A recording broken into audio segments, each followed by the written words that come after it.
ઉત્તરના રાજવંશો કનોજનું ગઢવાલ, બુલેખંડનું ચંદેલો, માળવાનો પ્રદેશ, અડદિલવાડ ચાલુક્ય રાજ્ય, દહાલ છેદી, સાંગભરી ચૌહાણ, રાજસ્થાનનું ગોહિલ. દક્ષિણના રાજવંશો ચાલુક્ય વંશ, રાષ્ટ્રકૂટ વંશ, પલ્લવ વંશ, ચોલ વંશ, પાંડ્ય વંશ, ચેર વંશ. મારું નામ ચંદ્રદેવ છે. મેં ગઢવાલ રાજ્યની સ્થાપના કરી હતી. ગઢવાલ રાજ્યને 2 રાજધાની છે, એક કનોજ અને બીજી કાશી. બુદેલખંડનું ચંદેલો, બુદેલખંડ ચંદેલોમાં સમાઈ ગયો છે. બુદેલખંડ પ્રદેશ ચંદેલો પાછળથી જે ભૂતિકી નામથી ઓળખાયું. ભારતનો ઇતિહાસ ચંદેલો ઘણું મહત્વનું છે. ખજૂરી, કાલિકંજ અને મહોબા ચંદેલોના મુખ્ય નગરો છે અને ખજૂરીના ધાર્મિક સ્થળો લઈ તેને તીર્થ સ્થાપના તરીકે પ્રખ્યાત હતા અને ચંદેલોમાં જળાશયો બંધાવી તેમને સુશોભિત કર્યું હતું. માળવામાં પરમાર વંશ, માળવામાં પ્રદેશમાં પ્રાચીન કાળથી અવંતી અથવા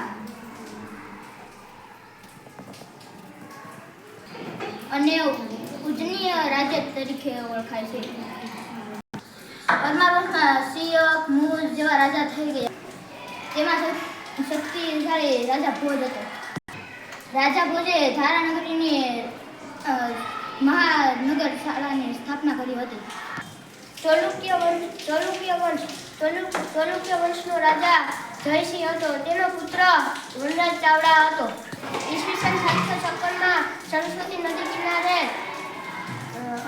અણદિલવાડ નામના વનરાજ ચાવડાએ અણદિલવાડ નામના નગરની સ્થાપના કરી હતી. અણિલ ભરવાડ તેના મિત્રના નામ ઉપરથી નામ લખાયું હતું. સાંભર સરોવર નજીક સાંગભરી નામના સ્થળે રાજ્ય કરતી હતી. સાંગભરી ચાહમાન વંશનો સ્થાપક વાસુદેવ હતો. સાંગભરીની ગાદી અજયરાજ આવ્યો. તેણે અજયમેરું નગર સ્થાપ્યું, જે પાછળથી અજમેર ઓળખાયું. વાઘરાપલ્લી ગામના નામ ઉપરથી અમારા વંશો વાઘેલા કહેવાય. વાઘેલા વંશમાં વીરધળ, વિશળદેવ, અર્જુનદેવ, સારંગદેવ જેવા શાસકો હતા. વીરધવળના શાસનમાં 2 મંત્રીઓ હતા, એક વસ્તુપાલ અને તેજપાલ. વાઘેલા વંશમાં છેલ્લો રાજા કર્ણદેવ હતો. ઉત્તર ભારતની જેમ જ દક્ષિણ ભારતમાં અલગ અલગ રાજ્યો વિભાજિત થયા.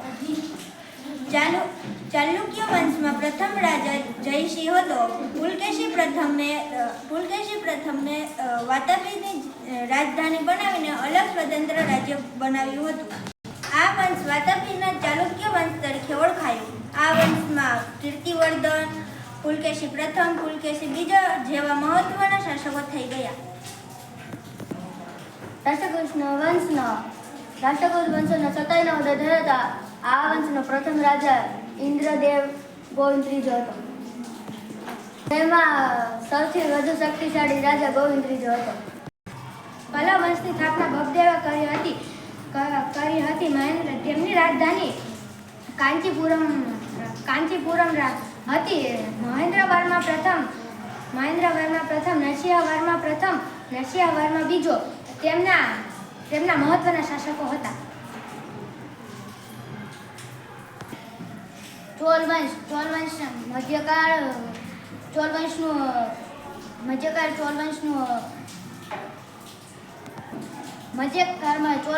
રાજ્ય હતું.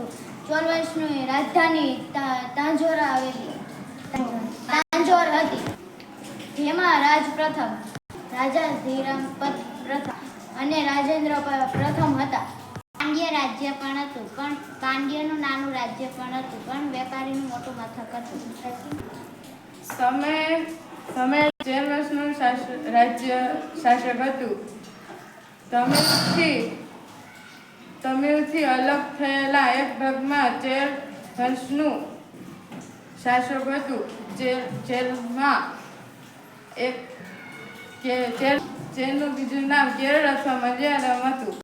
અયન ચેર વંશનો પ્રથમ શાસક હતો અને ચેતુ વંશનો સર્વશ્રેષ્ઠ શાસક હતો.